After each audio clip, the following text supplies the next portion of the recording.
இன்னைக்கு நம்ம ஸ்க்ரீன்மேட் சேனலில் டைரக்டர் வாலி மோகன்தாஸ் ஏக்கத்தில் ரிலீஸ் ஆயிருக்க மெட்ராஸ் கரண்ட் படத்தை பற்றி பார்க்க போகிறோம். இப்போ இந்த படத்தோட ஒன்லைன் என்ன அப்படின்னு பார்ப்போம். சொந்த ஊரில் உள்ள தான் அப்பாவோட ஆசையை நிறைவேற்றதுக்காண்டி தன்னோட கல்யாணத்தை கிராண்டாக நடத்தணும் அப்படின்னு ஹீரோ மெட்ராஸ்லேருந்து நேட்டிவ்க்கு வராரு. அந்த டைமில் தான் அவர் கார் எடுத்துகிட்டு தனியாக போகிறாரு. போகிறப்போ ஒரு பெரிய குடும்பத்தை பொண்ணை ஆக்சிடென்ட் பண்ணியிருந்தாரு. அதனால் அந்த ஊர் மக்கள்லாம் அவரை அடிக்கிறாங்க. அந்த டைமில் தான் தெரியுது அந்த பொண்ணு கன்சீவாக இருக்கான்னு. அவள் யாருன்னா நம்ம கலையரசனோட ஒய்ஃப் தான். ரொம்ப வருஷம் கழித்து அவங்களுக்கு குழந்தை பிறக்கிறதுனால அவங்களுக்கு ஏதாவது ஆச்சுன்னா உன் குடும்பத்தையே கொன்றுவேன் அப்படின்னு கலையரசன் சொல்கிறாங்க. அம்மாக்கும் குழந்தைக்கும் என்ன ஆச்சு, ஹீரோவுக்கு கல்யாணம் ஆச்சா இல்லையா, இதுக்கப்புறம் என்ன ஆச்சு அப்படிங்கிறதான் படத்தோட கதையே. கேஸ்டிங்கை பொறுத்தளவுக்கு நடித்த எல்லாரும் அவங்க எமோஷன் மீட்டரை எங்கேயுமே ட்ராப் ஆகாத மாதிரி பார்த்துக்கிட்டாங்க. லீட் ரோலாக ஷெயின் நிகாமும் கலையரசனும் நடித்தாங்க. அப்புறம் கருணாஸ் ஒரு இம்பார்ட்டண்டான ரோல் ப்ளே பண்ணியிருக்காரு. இது போக பாண்டியராஜ் மற்றும் சில தெரிந்த முகங்கள் நடிச்சிருக்காங்க. நம்ம முன்னாடியே சொன்ன மாதிரி படத்தோட கான்ஃப்ளிக்ட்குள்ளே போகிறதுக்கு முன்னாடி அந்த செட்டிங் ஆஃப் ஃபேஸுங்கிறது ரொம்ப முக்கியம். அது லீனியர் ஸ்டோரி டெல்லிங்க்கும் சரி, நான் லீனியர் ஸ்டோரி டெல்லிங்க்கும் சரி, ரெண்டுத்துக்குமே பொருந்தும்.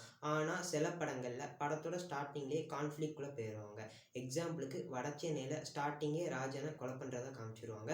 ஆனால் செகண்ட் ஹாஃபில் மறுபடியும் அந்த மர்டர் சீன் வரும். ஆனால் அது பார்க்கும்போது எப்படியும் இவன் சாக தான் போகிறான் அப்படிங்கிற மாதிரி இல்லாமல் அது உண்மையிலே ரொம்ப டென்ஸ்டாக இருக்கும். ஆனால் இந்த படத்தில் கான்ஃப்ளிக்ட்குள்ளே போகிறதுக்கு முன்னாடி சில யூஷுவல் டெம்ப்ளேட்ஸ் தான் வச்சுருக்காங்க.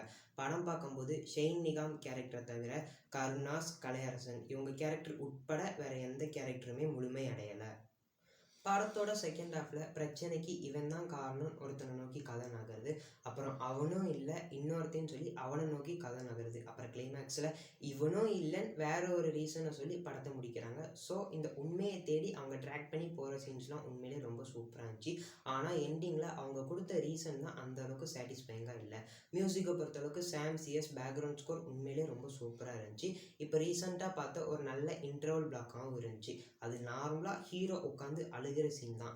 ஆனால் ஷெயின் நிகாமோட ஆக்டிங்காக இருக்கட்டும், சாம் சிஎம்மோட மியூசிக்காக இருக்கட்டும், ரெண்டுமே சேர்ந்து ரொம்பவே சூப்பராக என்ஹான்ஸ் பண்ணியிருந்தாங்க. படத்துக்கு மெட்ராஸ்காரன் ஏன் பேர் வச்சாங்கன்னு இப்போ வரைக்கும் தெரில.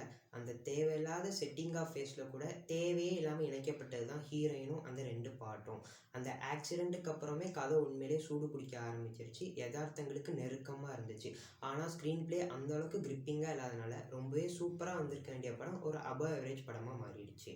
இப்போது இந்த படம் தியேட்டர்ஸில் ஓடிக்கிட்டு இருக்கு. ஃப்ரீயாக இருந்தால் போய் பாருங்கள். தேங்க்யூ.